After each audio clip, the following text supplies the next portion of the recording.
ನಮಸ್ಕಾರ, ನಾನು ನಿಮ್ಮ ಲಕ್ಷ್ಮೀನಾರಾಯಣ್. ಬೆಳಗ್ಗೆ ನಾವು ಪ್ರೀ ವಿಡಿಯೋ ಮಾರ್ಕೆಟ್ ಅನಾಲಿಸಿಸ್ ಅಲ್ಲಿ ಮಾತಾಡ್ಕೊಂಡಾಗ ಇವತ್ತು ನಿಫ್ಟಿ ವೀಕ್ ಆಗಿ ಓಪನ್ ಆಯಿತು. ಥ್ರೂಔಟ್ ದ ಡೇ ಫಾಲ್ ಆಯಿತು. ಸೆಕೆಂಡ್ ಹಾಫ್ ಅಲ್ಲಿ ಇನ್ನೂ ಫಾಲ್ ಆಯಿತು.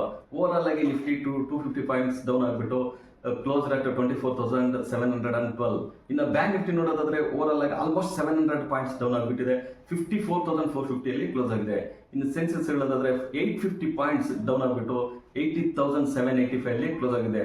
ಇಷ್ಟೆಲ್ಲ ನಿಫ್ಟಿ ಬೀಳ್ತಾ ಇದ್ರು ಸ್ಟ್ರಾಂಗ್ ಆಗಿ ಮೂವ್ ಆಗಿರೋದಂದ್ರೆ ಇವತ್ತು FMCG ಸೆಕ್ಟರ್. ಇನ್ನು ವೀಕ್ ಆಗಿ ಟ್ರೇಡ್ ಆಗ್ತಿದ್ದಂದ್ರೆ ಫಾರ್ಮಾ, ಡಿಫೆನ್ಸ್, ಸ್ಟೀಲ್ ಮತ್ತು ಎನರ್ಜಿ ಸೆಕ್ಟರ್ಸ್ಗಳು. ನಾವು IPO ಬಗ್ಗೆ ಹೇಳೋದಾದ್ರೆ ಇವತ್ತು 2 IPO ಲಿಸ್ಟ್ ಆಗಿದೆ. ಒಂದು ವಿಕ್ರಮ್ ಸೋಲಾರ್, ಅದು ಆಲ್ಮೋಸ್ಟ್ 12% ಗೇನ್ ಅಲ್ಲಿ ಇವತ್ತು ಟ್ರೇಡ್ ಆಗ್ತಿತ್ತು. ಇನ್ನು ಪಟೇಲ್ ರಿಟೈಲ್ ಅದು ಆಲ್ಮೋಸ್ಟ್ 20% ಅಲ್ಲಿ ಗೇನ್ ಆಗಿ ಟ್ರೇಡ್ ಆಗ್ತಾ ಇತ್ತು. ಇನ್ನು ನಾಳೆ ಬೆಳಿಗ್ಗೆಯಿಂದನೇ ಟ್ಯಾರಿಫ್ ಅಡಿಷನಲ್ 25% ಪೆನಾಲ್ಟಿ ಏನಿತ್ತು ಅದು ಇಂಪ್ಲಿಮೆಂಟ್ ಆಗುತ್ತೆ ಅಂತ ಹೇಳ್ತಾ ಇದ್ದಾರೆ. ನಾಳೆ ಬೆಳಿಗ್ಗೆಯಿಂದ 9 ಗಂಟೆಯಿಂದ.